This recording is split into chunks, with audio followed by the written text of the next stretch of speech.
Good afternoon. तो हम लोगों ने क्लिनिकल पैथोलॉजी में चारों यूनिट को टच कर लिया है। चारों यूनिट क्या क्या है?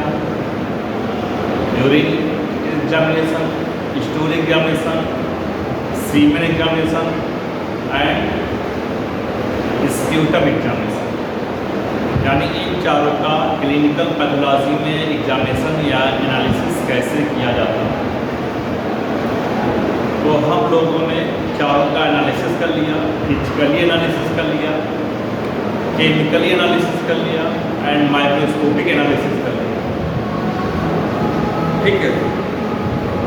फिर यूरिन, स्टूल, स्प्यूटम एंड सीमेन, इन चारों का हम लोगों ने फिजिकली और केमिकली एग्जामिनेशन कर लिया। हम लोगों ने कल्चर भी कर लिया, कैसे कल्चर किया जाता है। तो आज हम लोग स्टूल कल्चर के बारे में पढ़ेंगे कि स्टूल कल्चर कैसे किया जाता है। Sputum culture, stool culture, urine culture, ठीक है, सीमेन कल्चर, इन चारों के बारे में हमें पढ़ना है। तो स्टूल कल्चर कैसे किया जाता है, तो उसी के बारे में हमें उस प्रोसेस को जानना कि अगर किसी पर्सन को कोई डिसऑर्डर है। सबसे पहले हम स्टूल के बारे में बेसिक चीज़ें जान लेते हैं। हम पढ़ चुके हैं लेकिन फिर से रिपीट किया जाता है। हर चीज़ जानते रहो, रिपीट करते रहो, क्योंकि टर्मिनोलॉजी को सब कुछ ऐसी चीज़ें होती हैं जो हर जगह कॉमन होता है। ठीक है। तो जैसे हम लोगों ने यूरिन पढ़ा, स्टूल पढ़ा, सीमेन पढ़ा और साथ ही साथ स्प्यूटम पढ़ा। ठीक है। स्टूल क्या होता है? जो हमारा वेस्ट प्रोडक्ट होता है या अनडाइजेस्ट पार्ट होता है बॉडी में, वो जो हमारे बॉडी से, जैसे हम लोग फूड डाइजेस्ट करते हैं, डाइजेशन के बाद हमारी बॉडी में कैसे कैसे वो डाइजेस्ट होता है, कैसे स्लाइवा मिलता है, स्लाइवा के बाद कैसे वो एसिडिक फॉर्म में आता है, फिर वो बाइल जूस जब फॉर्म होकर मिलता है, बाइल जूस के फॉर्म में कैसे वो इंटेस्टाइन में जाता है, इंटेस्टाइन में से जब फूड डाइजेस्ट हो जाता है, फिर वो कैसे के नाम है वेस्ट पार्ट बाहर निकलता है, उसी के बारे में हमें जानना है। तो सबसे पहले हम किसी भी स्टूल का स्पेसिमेन लेंगे। ठीक है। Specimen of stool at least 4 ml और 4 क्यूबिक सेंटीमीटर। ये क्वांटिटी कि अगर हमें किसी का स्टूल का कल्चर करना है, टेस्टिंग करना है, तो कैसे हम उसके बारे में लेंगे। तो सबसे पहले हम क्या करेंगे, उसको एक कंटेनर लेंगे। कंटेनर कैसा होना चाहिए?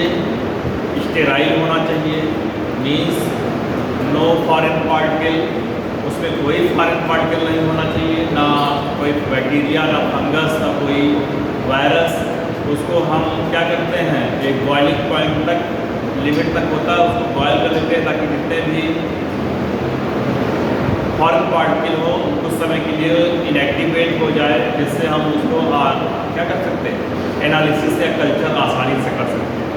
तो हम पहले स्पेसिमेन ऑफ स्टूल लेते हैं, यानी स्टूल का स्पेसिमेन लेते हैं। थोड़ा सा कितना लेते हैं? एटलीस्ट 4 ml, यानी उसकी क्वांटिटी कितनी होनी चाहिए? 4 ml होनी चाहिए।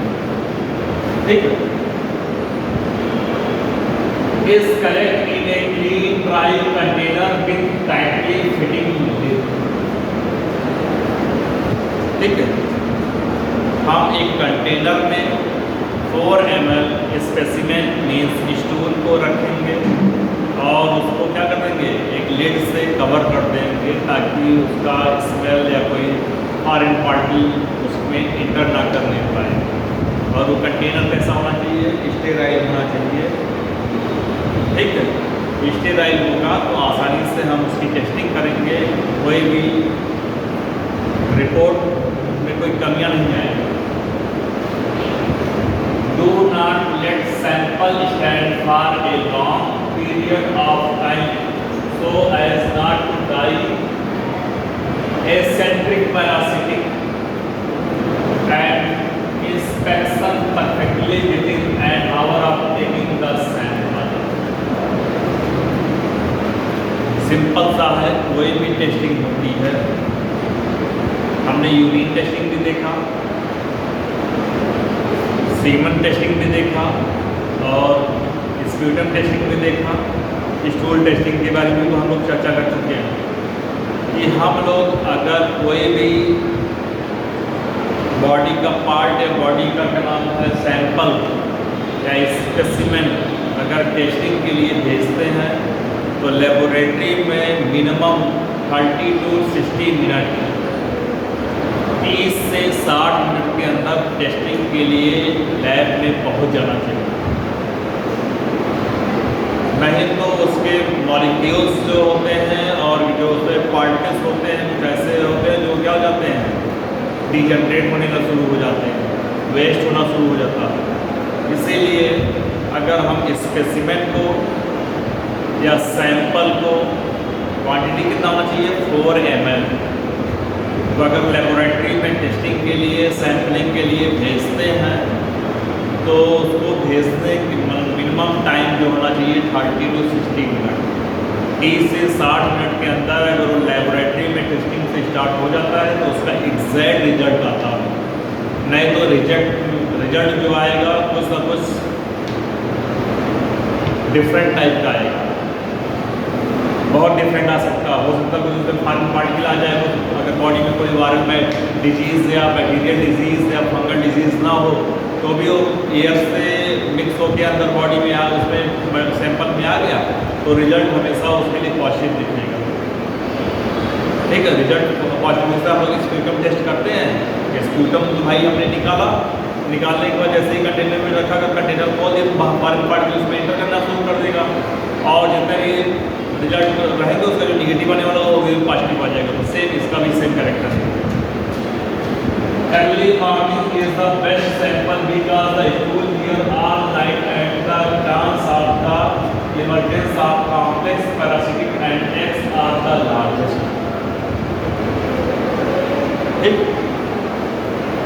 हम बॉडी के किसी भी चीज़ की अगर टेस्टिंग करते हैं, चाहे हम यूरिन का हुआ, स्टूल का हुआ, सीमेंट का हुआ, स्प्यूटम का हुआ, तो जो टेस्टिंग सैंपल होता है स्पेसिमेन होता है वो सबसे ज़्यादा एग्जैक्ट रिजल्ट अर्ली मॉर्निंग का शो ऑफ करता है। अर्ली मॉर्निंग का जो रिजल्ट होता है वो एग्जैक्ट एक्यूरेट बताता है। क्यों बताता है? क्योंकि all night and the chance of the emergence of complex parasitic and X are the largest. इस समय क्या होता है, जो एक्स होते हैं अगर मान लीजिए बॉडी के अंदर कोई पैरासाइट होगा तो पैरासाइट क्या हो जाता है, वो आराम से हम मूवमेंट कर रहे हैं इस समय रात में आराम से उसकी साइज क्या हो जाएगी, इंक्रीज होना शुरू हो जाएगा। ठीक है, वो क्या करेगा क्या नाम है बॉडी में और इन्फेक्शन होने का ज़्यादा चांस रहता है। इसीलिए हम क्या करते हैं मॉर्निंग में पता चल जाता है कि हाँ इन्फेक्शन है कि नहीं, वो बड़े हो जाएंगे आसानी से रिजल्ट आ जाएगा। For children, prepare to urinate first before taking a stool sample so as not to mix urine with the stool sample. हमें पता होना चाहिए कभी कभी क्या होते हैं क्या नाम, जैसे हम जो ह्यूमन बीइंग्स होता है एडल्ट फॉर्म में होता है तो स्टूल जो होता है सॉलिड फॉर्म में निकलता है, लेकिन जो चिल्ड्रन होते हैं, न्यूनेट होते हैं या इन्फेंट होते हैं, उनका जो स्टूल होता है वो सेमी लिक्विड होता है। सेमी लिक्विड मतलब क्या होता है, सेमी सॉलिड या सेमी लिक्विड मतलब क्या होता है, यानी इसमें लिक्विड और सॉलिड का मिक्सअप होता है। तो ये सैंपल क्या होता है, हम उसको मिक्स नहीं कर सकते हैं। अगर मिक्स भी करते हैं, जैसे डायपर पहना हुआ है बच्चा, तो इसका हम टेस्टिंग नहीं कर पाएंगे क्योंकि उसमें भी मिक्स हो जाएगा। या कभी बच्चे का क्या नाम यूरिन और स्टूल साफ में हुआ तो भी उसमें टेस्टिंग नहीं हो पाएगा, तो ऐसा नहीं होना चाहिए। Stool should not be contaminated with urine, water, soil और मेंस्ट्रुएशन ब्लड। ठीक है, अब हमें ये भी पता होना चाहिए कि अगर हम स्टूल का सैंपलिंग करना चाहते हैं तो स्टूल का सैम्पलिंग करते समय उसमें वाटर मिक्स ना होने पाए, क्योंकि वाटर में भी कुछ ऐसी क्या नाम पार्ट होते हैं जो उसमें जाके रिजल्ट को पॉजिटिव कर सकते हैं, कुछ ऐसे रिजल्ट होते हैं जो उसको क्या करते हैं, रिजल्ट को डिफरेंट कर देते हैं। सॉयल, बहुत लोग ऐसे हैं जो सॉयल में क्या नाम स्टूलिनेशन करते हैं, स्टूल जाके रखे और उसका सैम्पलिंग ले लिया, और सॉयल में भी बहुत सारे ऐसे क्या नाम पॉल्यूशन रहता है, बहुत सारे ऐसे पार्टिकल होते हैं जो रिजल्ट को क्या कर देंगे, डिफरेंट कर देंगे। एग्जैक्ट नहीं बताएंगे। फीमेल में मेंस्ट्रुएशन ब्लड जो होता है साइकिल आती है, उसमें जो ब्लड आता है कभी कभी स्टूल के साथ मिक्स हो गया तो भी उसका रिजल्ट डैमेज हो जाएगा। Urine and water destroyed trophozoite soil will induce spontaneous organism and also hinder proper examination. ये भी जानते रहिए आप लोग कि जो ट्रोफोजोइट होता है, ट्रोफोजोइट क्या होता है? ट्रोफोजोइट्स मीन्स जैसे एक मॉस्किटो लेते हैं, मॉस्किटो हमारे बॉडी का ब्लड सक करता है, सैंगियोरस होता है। अगर वो ब्लड सक किया तो सक करने के बाद उसके बॉडी के अंदर, मॉस्किटो के बॉडी के अंदर सलाइवा में एक पैरासाइट होता है, एंडोपैरासाइट, जिसका नाम है प्लाज्मोडियम वाइवेक्स। प्लाज्मोडियम वाइवेक्स जब बॉडी के अंदर जाएगा, ब्लड में जाएगा, ब्लड में जाने के बाद वो लीवर में जाएगा, लीवर में वो क्या करेगा, हमारे ब्लड और लीवर में इन्फेक्शन करेगा, जिससे भी मलेरिया होगा। वो क्या करेगा, जब लीवर में जाके अपने आप को एज ए पैथोजन वहाँ सर्वाइव करने लगेगा तो क्या करेगा, उसके ट्रोफोजोइट्स बनने लगेंगे। ट्रोफोजोइट क्या करेंगे, हमारे और बॉडी पार्ट को डैमेज करेंगे या स्टूल के माध्यम से बाहर निकल के फिर मॉस्किटो की बॉडी में एंटर करने चाहेगा। ठीक है, स्पोरोजोइट्स, ट्रोफोजोइट्स, ये सब चीज़ें आप लोगों को बता दिया गया था ना क्लास में, लास्ट क्लास में कि क्या है। तो ये सपोजेट उसमें मिट्टी में हमने डाला, स्टूल को सैम्पलिंग लिया, तो सैम्पलिंग के समय हो सकता है कुछ ट्रोफोजोइट, स्पोरोजोइट्स उसमें मिल गए, तो भी वो लगेगा कि हमारी बॉडी में, इसका रिजल्ट क्या हो जाएगा, हमारे बॉडी में अगर निगेटिव होने वाला हो भी तो कुछ रिजल्ट ऐसे होगी तो पॉजिटिव आ जाएगा। ठीक है, कि हमारी ये बात है बॉडी में डिजीज नहीं है, डिसऑर्डर नहीं है, तो भी डिसऑर्डर शो ऑफ करने लगेगा। फिर कल्चर कैसे करेंगे, पेशेंट का नेम होना चाहिए, पेशेंट का नेम करने के बाद कल्चर का डेट होना चाहिए, एग्जामिनेशन का डेट होना चाहिए, किस दिन एग्जामिनेशन किया, टाइम होना चाहिए, मॉर्निंग, अर्ली मॉर्निंग यानी फर्स्ट मॉर्निंग का होना चाहिए, तभी वो पूरा शाम को लेकर जाएगा रिजल्ट अच्छा नहीं, इसे टाइम मेंशन किया जाएगा। And number must be able on the sample container. अगर हम कंटेनर चेक करते हैं, राइट, हम ये तो नॉर्मल सी बातें, किसी का टेस्टिंग करते क्लास में, किसी का तो अचानक उसका नाम होगा, किस दिन हमने टेस्टिंग किया उसका होगा, किस टाइम हमने टेस्टिंग किया, ये तो मेंशन ही मेंशन है, ये तो नेसेसरी वर्क है। Stool should be examined as early as possible after receipt in the laboratory. देखिए 1 hour of collection, 1 घंटे के अंदर जैसे ही कलेक्शन हुआ, अगर 1 घंटे के अंदर लेबोरेटरी में पहुंच गया तो उसका exact value. If delay in the examination is anticipated, sample may be refrigerated because parasites are best detected in warm, freshly passed stool। Simple सा, अगर हम लोग लेबोरेटरी में 1 घंटे के अंदर नहीं पहुंच पा रहे हैं तो उस सैंपल को हम फ्रीज कर देते हैं। फ्रीज करने का मतलब क्या होगा, फॉरेन पार्टिकल बाहर जा पाएगा ना फॉरेन पार्टिकल अंदर आ पाएगा, एक्सचेंज नहीं हो पाएगा, जिससे हम उसका एग्जैक्ट वैल्यू 1-2 घंटे और हम चेक कर सकते हैं। ठीक है,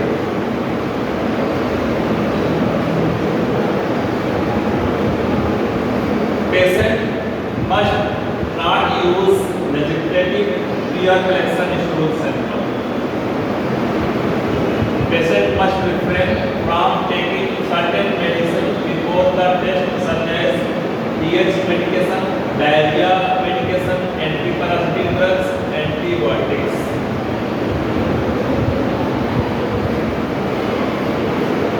Clear?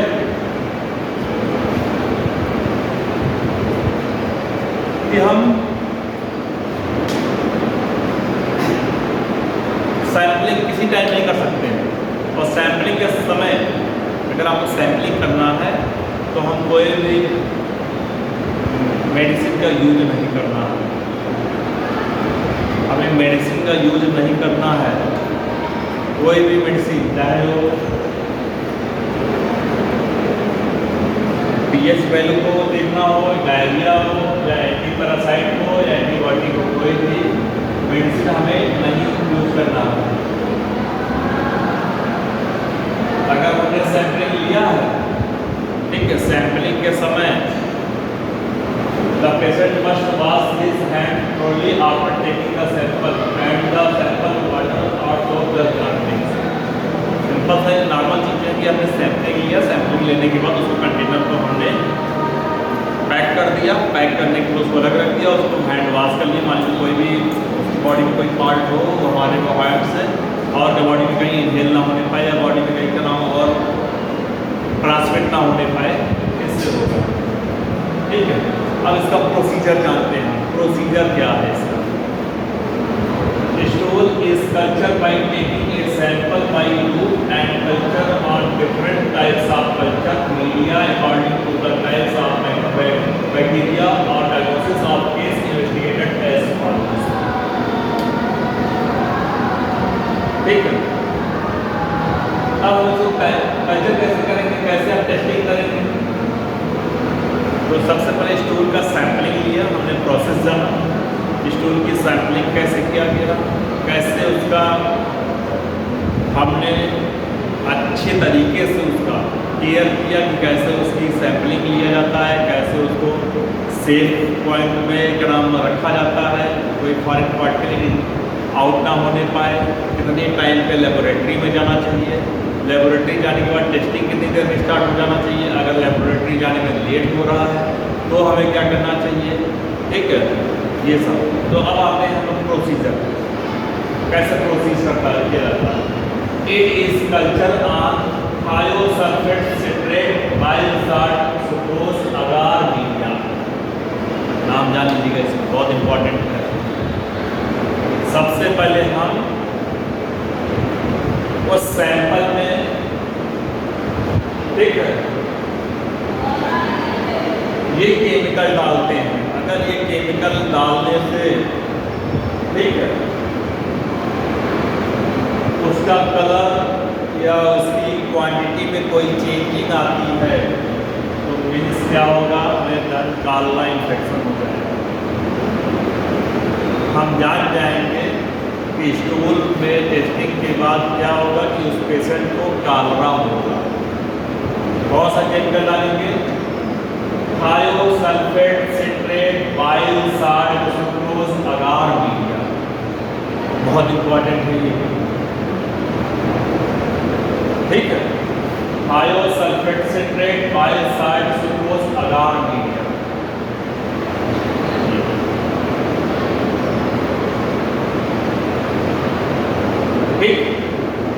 ये क्या करता है? कालरा को सस्पेक्ट कर देगा। कालरा यानी पेशेंट के पास कालरा का कोई सिम्टम है। अगर उसमें लोवेनस्टेन जॉनसन मीडियम डाल दिया जाए, ठीक है, कौन सा? लोवेनस्टेन जॉनसन मीडियम डाल दिया जाए तो इसका मतलब क्या होगा कि उसकी बॉडी में टीबी है। अगर सस्पेक्ट में बॉडी में क्या नाम रिजल्ट पॉजिटिव आ रहा है, मीन्स क्या होगा, उस पेशेंट को टीबी है, यानी ट्यूबरक्लोसिस, माइकोबैक्टीरियम ट्यूबरक्लोसिस, वो टीबी का पेशेंट है।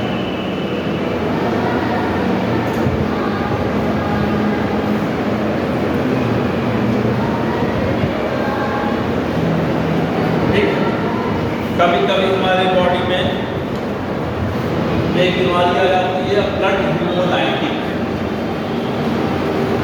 लाइटिक मतलब क्या होता है? Break down.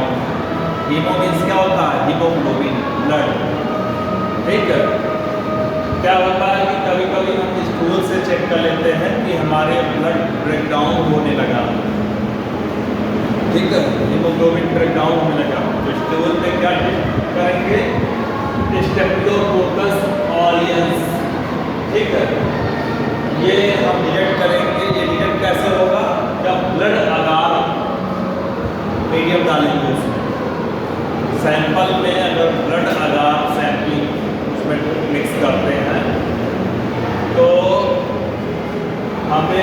सा बैक्टीरिया दिखेगा स्टेप्टोकोकस ऑरियंस, जिससे कौन सी बीमारी होगी, ब्लड हेमोलाइटिस।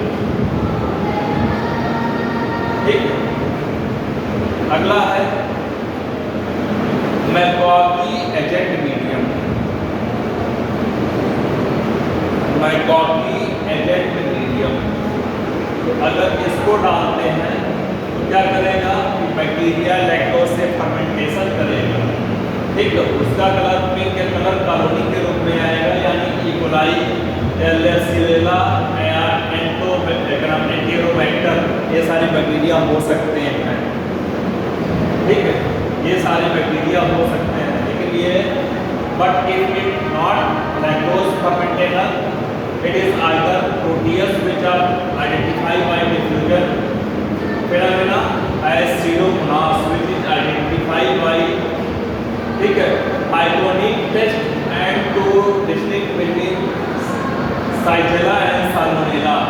ठीक है, सीरोलॉजिकल या बायोकेमिकल टेस्ट होता है ये। ठीक है, ये सीरोलॉजिकल या बायोकेमिकल टेस्ट होगा। इससे हम क्या करेंगे, हमारे बॉडी में बैक्टीरिया जो होता है फर्मेंटेशन करता है, फर्मेंटेशन मेथड को हम जान सकते हैं कि हमारी बॉडी में फर्मेंटेशन हो रहा है कि नहीं हो रहा है। ठीक है, कौन सा टेस्ट होता है, मैकॉकी टेस्ट। ये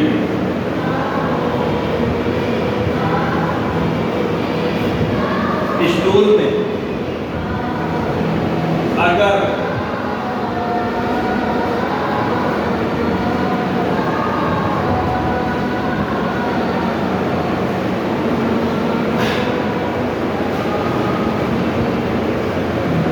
एस्कैरिस लोब्रिक्वाइटिस, ये एस्केल हेलमेंथीज का मेंबर है, नॉन कार्डेट है, एस्केल हेलमेंथीज। ये एक एंडोपैरासाइट है, ये नॉर्मली मिट्टी में पाया जाता है। जब छोटे बच्चे, गांव वाले बच्चे जो होते हैं, देखिए कभी मिट्टी में खेलते रहते हैं, मिट्टी में खेलते करते कभी कभी मिट्टी खा लेते हैं छोटे छोटे बच्चे, तो मिट्टी के माध्यम से ये हमारी बॉडी में चला जाता है और इंटेस्टाइन में जाकर ये अनफर्टिलाइज और फर्टिलाइज है। ये देखिए स्टूल से कर सकते हैं हम। ठीक है, एस्कैरिस ये बड़ा हो जाता है और जाके हमारे इंटेस्टाइन में म्यूकस लेयर को डैमेज करने लगता है। ठीक है, जैसे हमें बार बार लूज मोशन और पेट में बहुत दर्द होने लगता है, बच्चों में ज़्यादा होता है। हम इसे एस्कैरिस को नॉर्मली भाषा में, कॉमन भाषा में आप लोग जानते हो कि पेट वाला केचुआ बोला जाता है। केचुए के साइज पर रियल में केचुआ नहीं, अर्थवाम नहीं है, लुक लाइक अर्थवाम होता है, केचुआ होता है। ठीक है, इसे पेट वाला केचुआ कहा जाता है। ये क्या होता है कि हम बच्चों के मिट्टी खाते बाद ही बच्चों के जाके इंटेस्टाइन में जाके चिपक जाता है और वहाँ पर बच्चों के पेट में हमेशा दर्द होता है, लूज मोशन आ रहा है बार बार। ठीक है, फिर हम मेंडाजोल टैबलेट खिलाते हैं बच्चे को, क्या करता है, स्टूल के माध्यम से बाहर निकल आता है, जिंदा बाहर निकल आता है कभी कभी। ठीक है, तो ये होता है। तो हम स्टूल से फर्टिलाइज एग और अनफर्टिलाइज एग के बारे में जान रहे हैं। अगर हम किसी टाइम करते हैं अनफर्टिलाइज एग का सैंपलिंग मिलेगा हमें रिजल्ट में, और अगर अर्ली मार्च से रिजल्ट करते हैं तो हमें फर्टिलाइज एग का रिजल्ट आएगा इसमें। ठीक है, ये आर्डिया है। ठीक है, ये आर्डिया से ये सिस्ट बनने लगता है। ठीक है, इसे डायरिया मान लीजिए हो सकता है। ठीक, एस्कैरिस का